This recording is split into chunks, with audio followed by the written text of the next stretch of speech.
Putin is increasingly concerned for his life due to Ukrainian drone attacks that can cover 100 kilometers, bypassing air defenses, while Ramzan Kadyrov has declared a blood feud against Dagestan's Senator Süleyman Kerimov.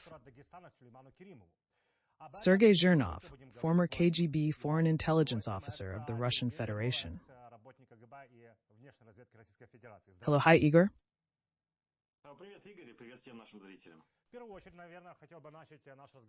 Ramzan Kadyrov has seriously lost control. He first threatened Russian authorities over migration laws, but has now gathered security forces, promising blood revenge against those involved in a shooting in Moscow. Notably, the incident occurred at the Wildberries office, which is owned by a husband and wife.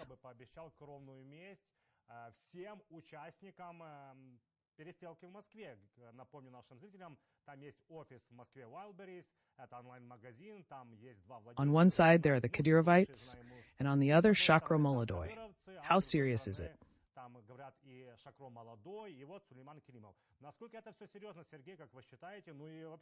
Kadyrov openly says that I will kill, shoot in the center of Moscow, threaten the authorities in the Kremlin. From my point of view, it's very serious, because he'll end up the same way Prigozhin ended up. I've long predicted this, because Kadyrov has lost touch with reality and how he is perceived in Russia. This became clear last year when he illegally transferred a Russian citizen to Chechnya for a trial related to an administrative offense. Instead of being fined in Volgograd, he was unjustly sentenced to prison by a Chechen court. Additionally, Kadyrov's son instigated a fight in a pretrial detention center, which was recorded and posted publicly, potentially leading to criminal prosecution for those involved.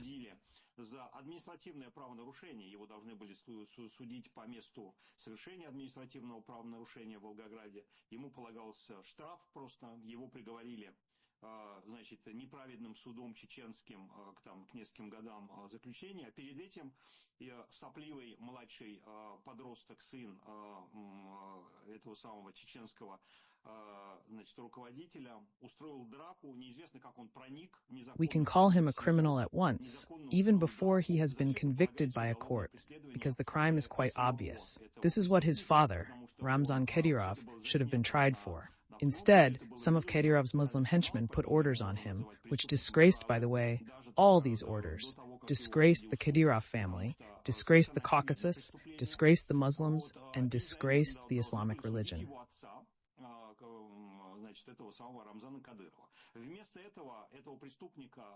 All this was dishonored by Kadyrov. The same story goes on from there. By the way, together with Prigozhin, in the 23rd year, he made a pass, roughly speaking, on the chief of the general staff and the minister of defense.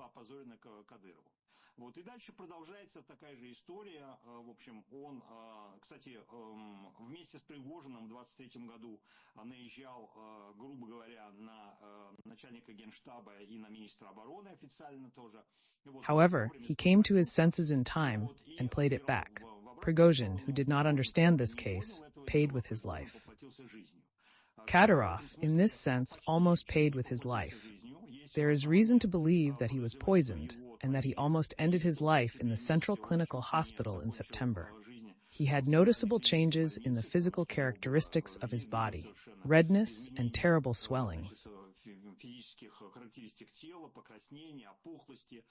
He was rescued then, and I don't know what he paid them off with. I have been telling you for months that Kadyrov's antics are objectively leading to the disintegration of the Russian Federation, to the beginning of a general massacre on the background of religious strife.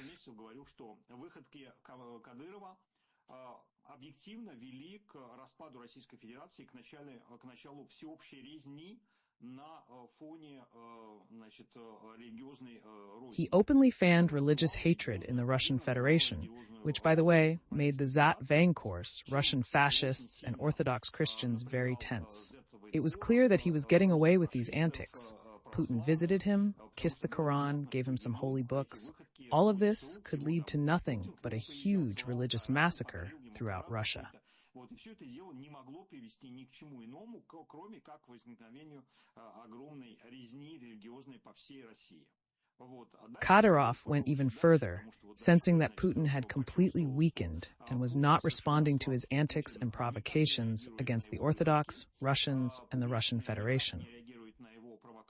He began to raise the degree of tension, and it all came to a shootout almost near the walls of the Kremlin in Romanov Lane, where, by the way, the medical center of the presidential administration is located.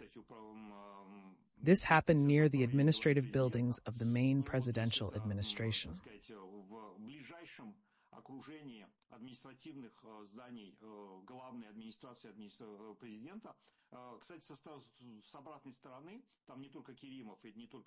By the way, on the other side, there is not only Kirimov and not only the criminal you named, but also Vina, the head of the presidential administration, and Putin himself. You understand that there is no private property in the Russian Federation, and Putin personally gave the go-ahead for the development of this company. Kadyrov did not understand this. He crossed all the red lines.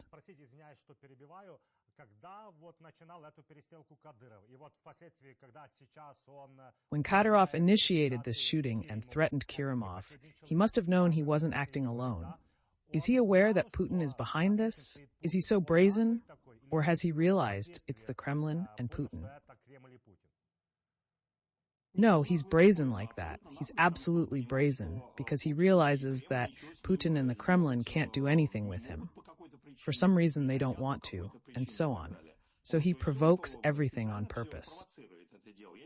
I don't know whether he's stupid or exploded. It's not clear. It's hard to explain.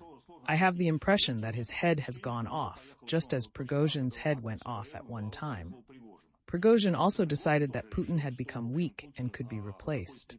Some people began to ask, will Kadyrov now have a claim to the Kremlin to rule the Russian Federation?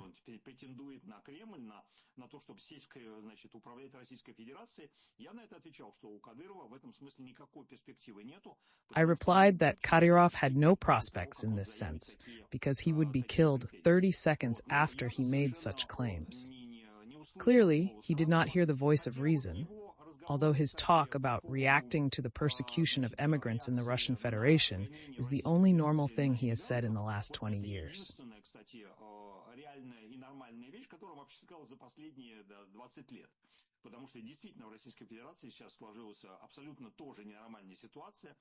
Indeed, an abnormal situation has now developed in the Russian Federation.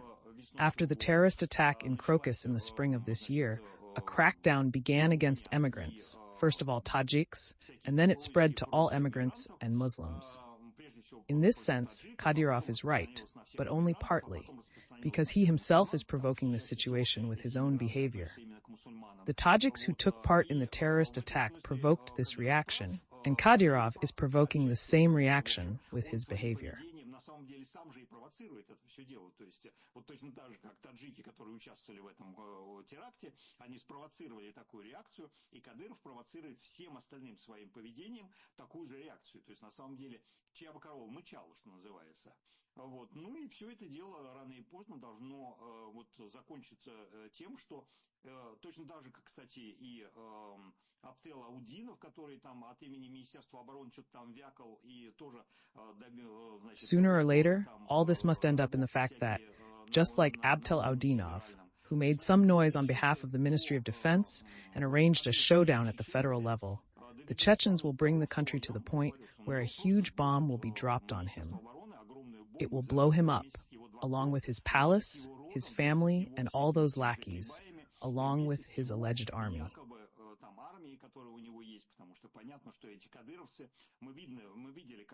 It is clear that these Kadyrovites are effective against unarmed citizens and women who are snatched from detention centers, convicted and tortured in prisons in Chechnya. But against a real army, as was seen, by the way, against the Ukrainian army or the army in Kursk, where they simply escaped or surrendered, they do not fight on any front line. They belong to the units of the Rosgvardia, which ensures order.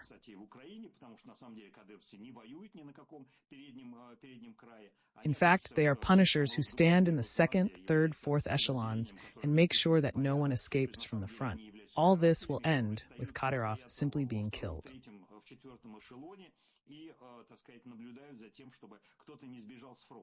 Вот, и все это закончится тем, что Кадырова просто убьют его. Вот реально он сейчас, значит, нарывается, потому что после его заявления о кровной мести его, по идее, должны арестовать.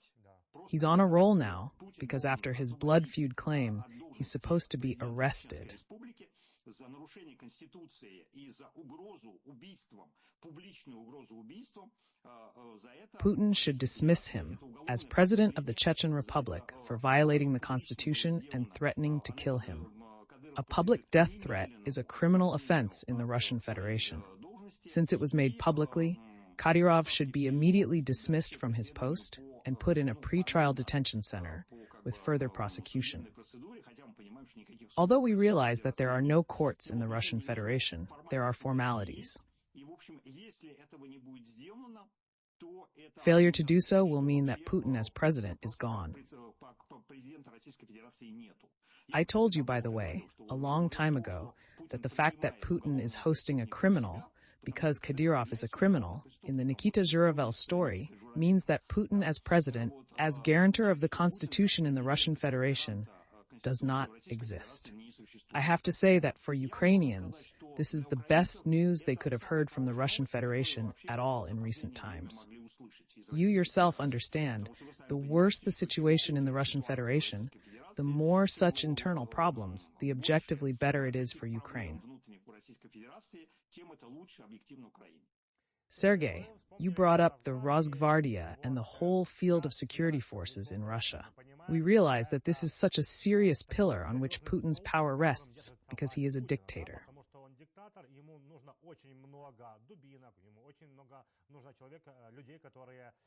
He needs a lot of truncheons. He needs a lot of people who can forcibly enforce punishments.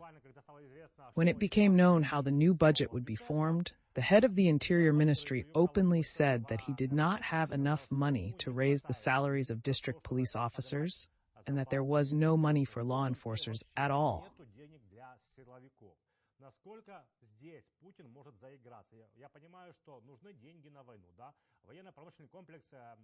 How far can Putin get ahead of himself? I understand the need for money for war. Yes, the military-industrial complex needs a lot of investment. How much can Putin forget about the security forces and when they can be against him? He doesn't forget about them. Those who need to be promoted are promoted by secret decrees. There may be salary increases, but we don't know anything because there are secret items in the state budget. We only see general figures. All statistics in the Russian Federation are classified, so we cannot assess anything in the economic sphere. These are all conditional figures. But what Kolokoltsev was talking about is not really a threat to Putin, because we are talking about neighborhood policemen. These are people who have a precinct, and they monitor the crime situation in their precinct. A precinct policeman does nothing else. In Soviet movies, they investigate crimes, but in reality, they do not. He is not even an interrogator. He's just a person who knows what's going on in his territory. When crimes are committed, an investigator from the prosecutor's office or the criminal investigation department arrives, and there they begin to perform investigative or inquisitorial functions. In conditions when there are practically no law enforcement bodies in the Russian Federation, they simply exist on paper.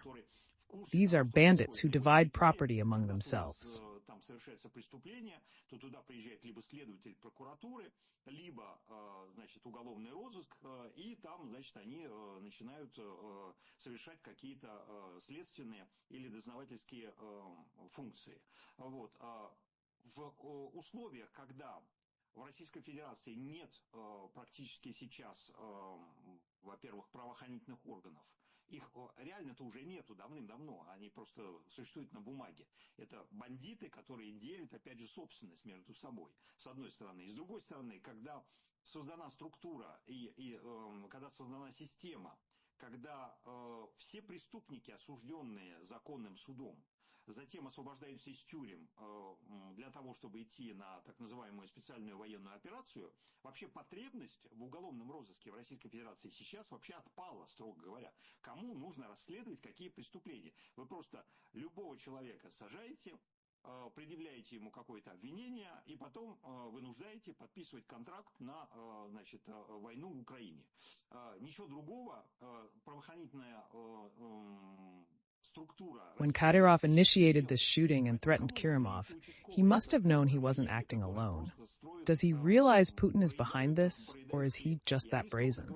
Ведь кого? Бабушек и студентов, там, которые остаются в тылу, или законопослушных граждан, которые живут на этих территориях, кого они там пугать-то будут? Для кого они нужны-то? Nothing else the law enforcement structure of the Russian Federation is doing right now. И уйти на фронт в СВО. Поэтому Путин в этом смысле на самом деле создал абсолютно... So who needs these precinct officers? They are just freeloaders who eat their bread, because who are they going to scare? Grandmothers, students who stay on the home front, or law-abiding citizens who live in these territories. All the bandits can easily be released from punishment at any time and go to the front. Входят в преступные сообщества и отмазываете их просто тем, что они уходят на специальную военную операцию, а если они там выживают... Putin has created an absolutely terrible situation in the Russian Federation, where the whole sense of justice and law enforcement is absolutely lost. When you release rapists, pedophiles, murderers, and any robbers, people who are part of criminal communities, simply because they go on a special military operation, and if they survive and, God forbid, receive orders, they come back as heroes to be worshipped. If you start criticizing them, you risk going to jail. This situation undermines the statehood of the Russian Federation, which is beneficial for Ukraine. As a former Russian citizen with nostalgic ties, I find it offensive, but for Ukrainians, it's good news. The Russian Federation is no longer a state. It's just a criminal mafia group waging a colonial war. Сейчас государства уже нету. Уже есть только преступная мафиозная группировка, которая ведет, естественно, криминальную преступную войну, захватническую колониальную войну. And in order to replenish, therefore, for this war, it is ready to destroy the entire state formation in the Russian Federation.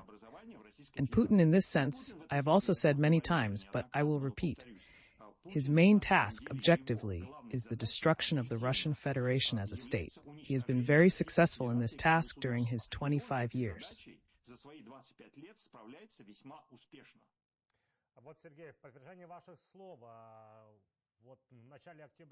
Sergei, to confirm your words, in early October, Putin signed a decree that a person could sign a contract with the Ministry of Defense even if he is under investigation, and now even if he is on trial. Ты имеешь альтернативу подписать контракт. Правильно я ли понимаю, что таким образом Путин и Кремль нашли альтернативу не оглашать мобилизацию, а вот силовики, задерживая кого-нибудь, говорят, ну ты виновен, если не хочешь. So the Kremlin has found an alternative, not to start mobilization. Law enforcers detaining someone say, you are guilty, but if you don't want to continue the legal proceedings, sign a contract. That's how you can recruit people for this war of occupation. Let's also remember that the budget until 2027 prescribes about 275,000 people per year on contract.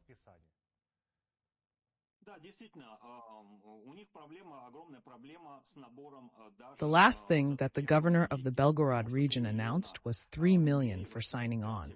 Yes, indeed, they have a huge problem with recruitment even for such big money, because 3 million rubles in the Russian Federation at the current exchange rate is about $3,500. So these are huge sums that Russians do not earn, even in Moscow.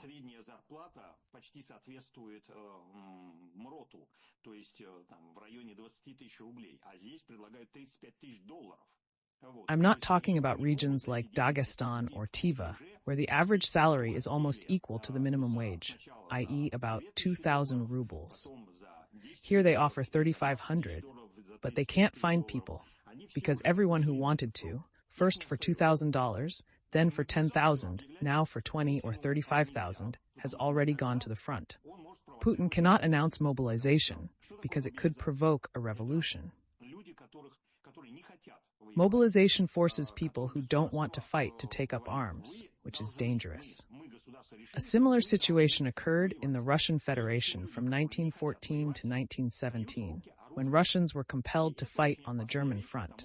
Many returned, fled to the Bolsheviks, and sparked the February and October revolutions in 1917.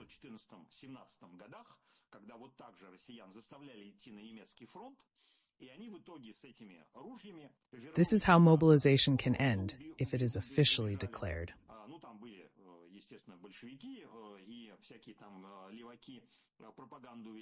When Putin announced a partial mobilization, all the smart ones with money immediately fled from Russia to other countries, starting with Mongolia.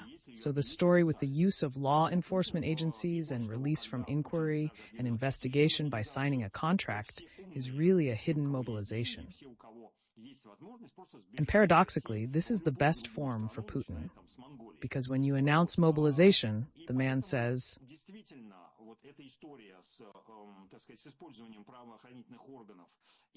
I was living a quiet life, and then the state yanks him out, gives him a machine gun and says, go kill Ukrainians and give your blood, unknown for what, 10,000 kilometers from home.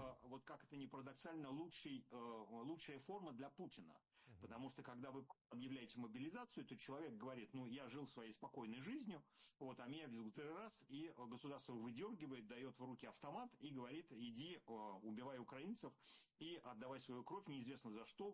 Therefore, such people, of course, cannot or do not want to fight effectively.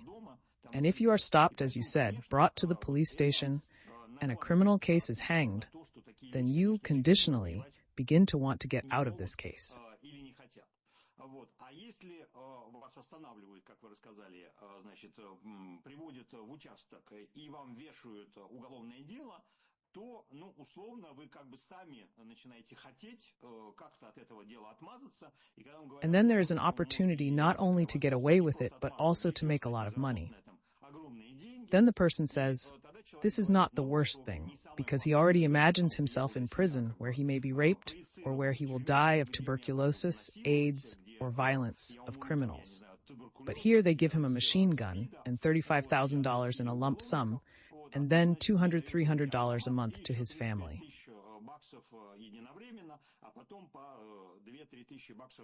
This is such a hidden form of mobilization, and as I tell you, quite successful for Putin, because psychologically it removes the problem that I told you about when people are simply forced to go to the front.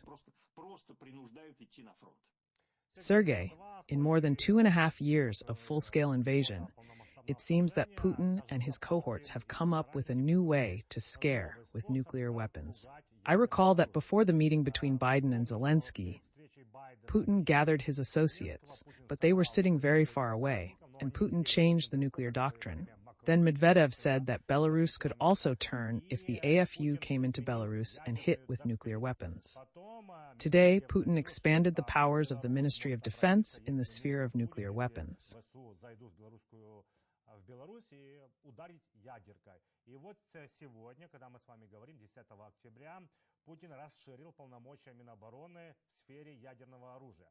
To what extent should this be perceived as new threats or as old threats, but in a nice new showcase?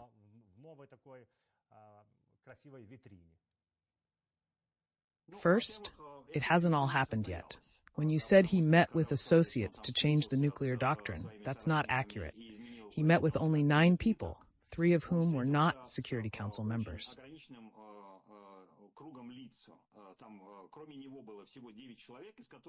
So there were only 7 members of the Security Council there, and the Security Council at that time was 32 people. The Security Council doesn't change nuclear doctrine. It has to be changed by presidential decree. As far as I understand, no executive order has yet been published to change the nuclear doctrine.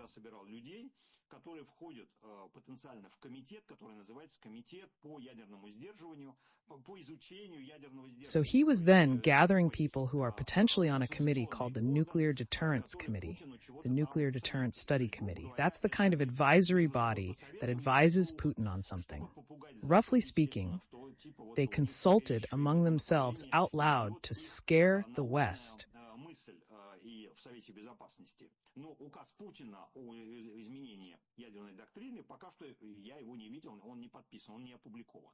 Вот, может быть, я что-то пропустил, тогда вы меня поправите. Of course, Вот, но, по-моему, that they are now like still going in that direction with their scientific thought in the Security Council. But Putin's decree on changing the nuclear doctrine, I haven't seen it yet. It hasn't been signed, it hasn't been published. Maybe I missed something, then you can correct me, but I don't think there is anything. The next thing is that with regard to the Ministry of Defense, it is more specific because it is a directive. But in any case, the Ministry of Defense itself does not decide anything. It is just, so to speak, some technical things. But again, even when we were discussing this conversation about the possibility of changing the nuclear doctrine, it was really all theater. Because at that moment, it was 2 weeks ago, there was a session of the United Nations General Assembly.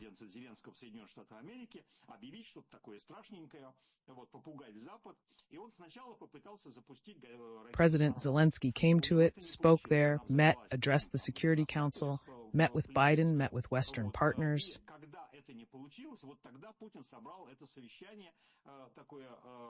And Putin needed then just to neutralize the effect of Zelensky's visit to the U.S. When we discussed this with your colleagues, I pointed out that 3 people at that meeting weren't Security Council members. Putin watches our broadcasts and takes notes. As a result, he issued a decree adding 4 new members to the Security Council. Manturov, Deputy Prime Minister Dyumin, the head of the President's Office of Presidential Programs, and the head of the Biological Agency.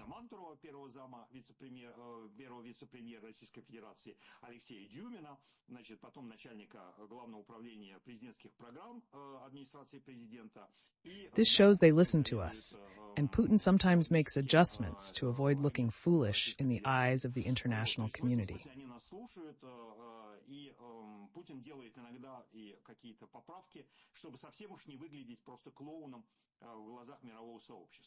But nevertheless, of course, this is all scaremongering, because all his words, all his decisions, all his signed papers are canceled by one explosion of Sarmat. That is, everything he has been saying for the past 2.5 years has been blown up by this very Sarmat, because Sarmat is a reality, a concrete missile that did not take off but exploded. So how can you scare with a nuclear threat if you have missiles exploding? The only nuclear weapon that you possess, and you claimed that this is the most modern Russian missile, that this is the missile that the Russian Federation finally managed to make, instead of Satan, which was made in due time by the Ukrainians in Yuzhmash. Here the Russians actually confirmed that they do not know how to make strategic intercontinental missiles. Still, that it was made by the Ukrainians as part of the Soviet Union.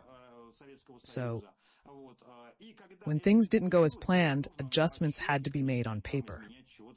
Although a change in doctrine could formally alter the situation, we haven't seen the decree yet.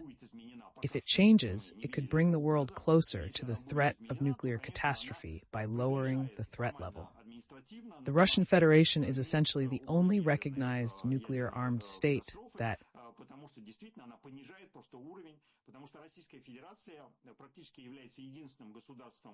views its nuclear weapons as usable.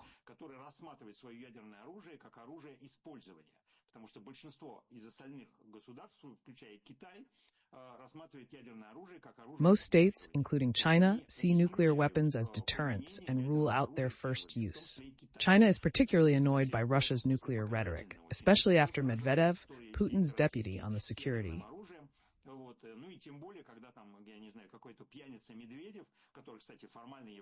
Council suggested that Lukashenko allow him to use nuclear weapons against Ukraine from Belarus.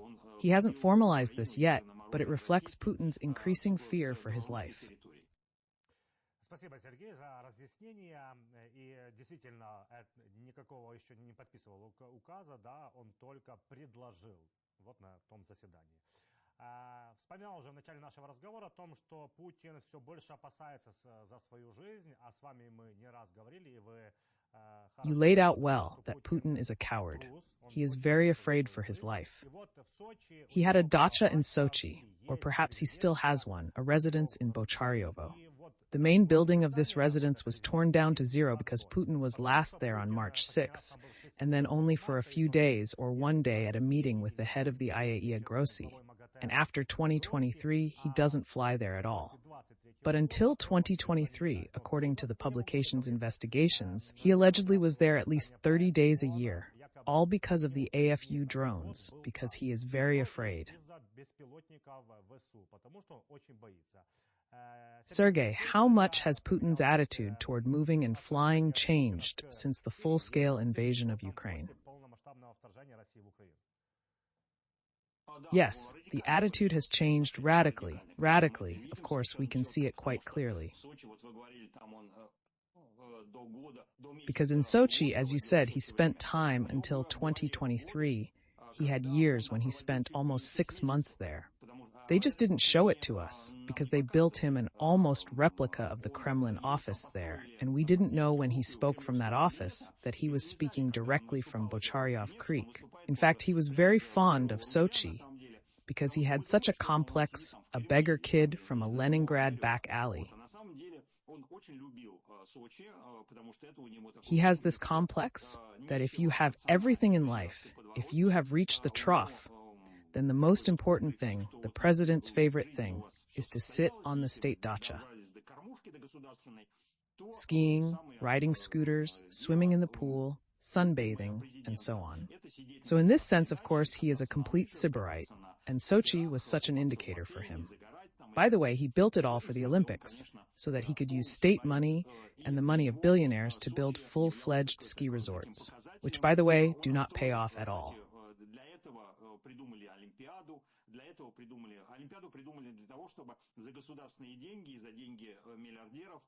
Few people go there, that is, it is a one-man resort.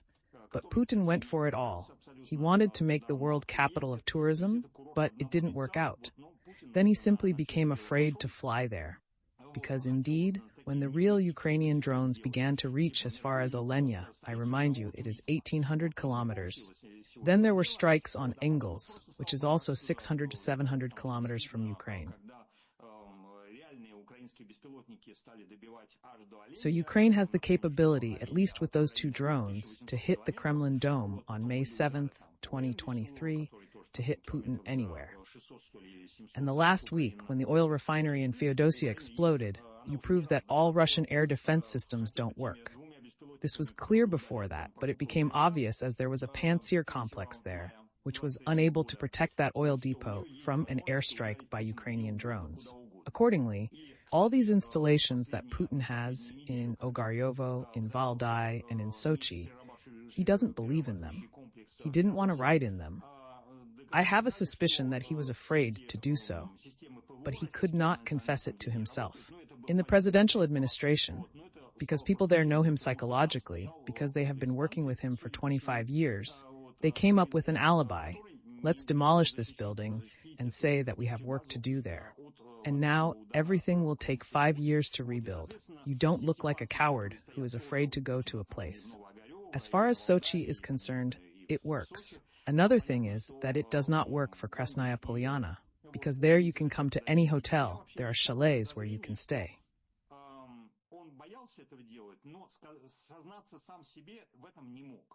И ему в этой администрации президента, поскольку там люди его знают психологически, они все-таки 25 лет с ним работают в одной связке, они ему придумали такое алиби.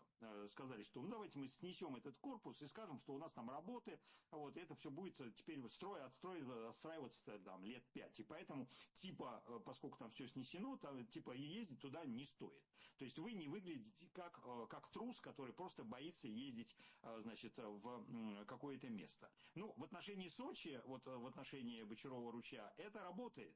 Другое дело, что это не работает в отношении Красной Поляны, потому что там можно приехать в любую другую гостиницу, там есть 5-звездочные гостиницы. The situation at the palace in Gelendzhik is fine, with reports of a bunker 70 meters underground. The same goes for the state dachas in Crimea, where vacations are still possible. Clearly, he is scared to fly, which he has been doing less often lately. When he does fly, it's usually at night, under the cover of darkness.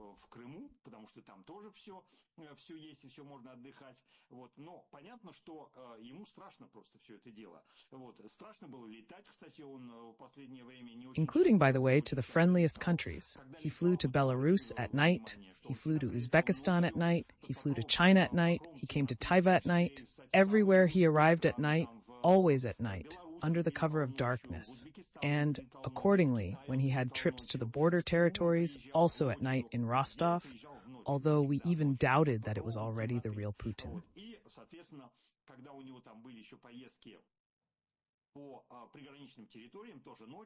We thought it was probably the doppelganger, not Putin.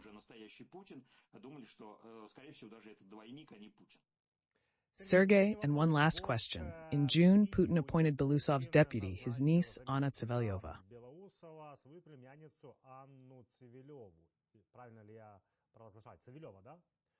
And so just a week ago, in early October, he promoted her to the rank of Major General. To what extent can this be construed as Putin's search for a first-class state advisor who matches the level of an army general?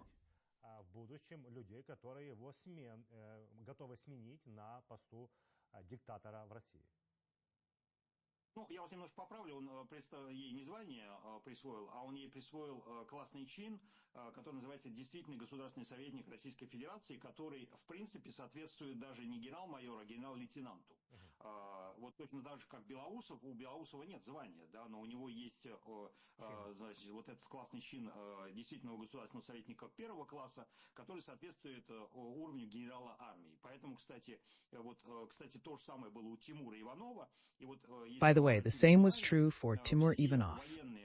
If you have paid attention, all military personnel who have white-colored stars on their epaulets are actually civilians. They just have class ranks that translate into equivalent military ranks. Thus, Timur Ivanov wore the epaulets of an army general. In fact, these insignia he had were white in color, and the military does not have such a color. He gave her this class rank, which is a high rank. I will remind you that the lady whom Putin introduced into the Federation Council has held the class rank of counselor, full state counselor second class, for 12 years. He gave her this title in 2011, which means that it was high time to give her the next class rank, but he does not do it. He first made his niece Deputy Minister of Defense, and then a month later appointed her State Secretary.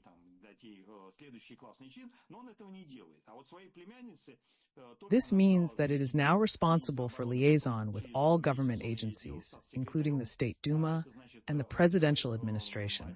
So it is an additional level of responsibility and importance in the structure of the defense ministry apparatus.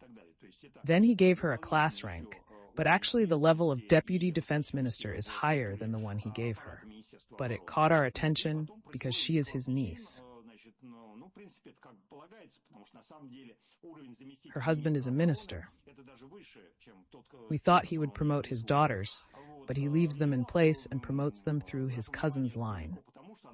There is some logic in this, but in principle, Putin is not looking for any successor. He doesn't need any successors.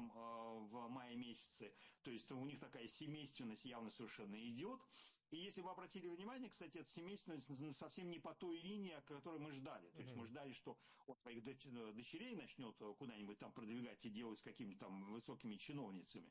Да, а он их вот оставляет там, где они есть, а вот, значит, двигает там по двоюродной линии, по линии своего двоюродного брата там или там, значит, племянницы у него там. Вот. Because he has not built any system of succession to power. Putin's regime is Putin's regime, and let's hope that after Putin it will simply collapse.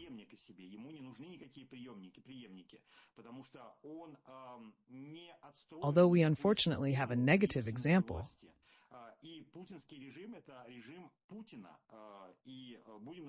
negative historical, namely Venezuela, which had a charismatic leader, Hugo Chavez, who died. In his place, his driver, his security guard, his former trolleybus driver, Nicolas Maduro, sat on the throne. который умер, и вместо него сел его водитель, его охранник, бывший водитель троллейбуса Николас Мадуров. He actually had absolutely no charisma at all, but nevertheless, for many years now, he has continued the same Chavista regime, which is gradually becoming Madurov's regime.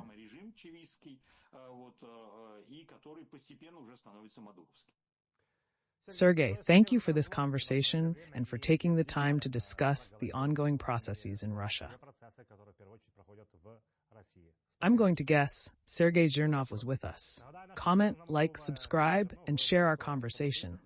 My name is Igor Gavrishak. See you on the air of Channel 24.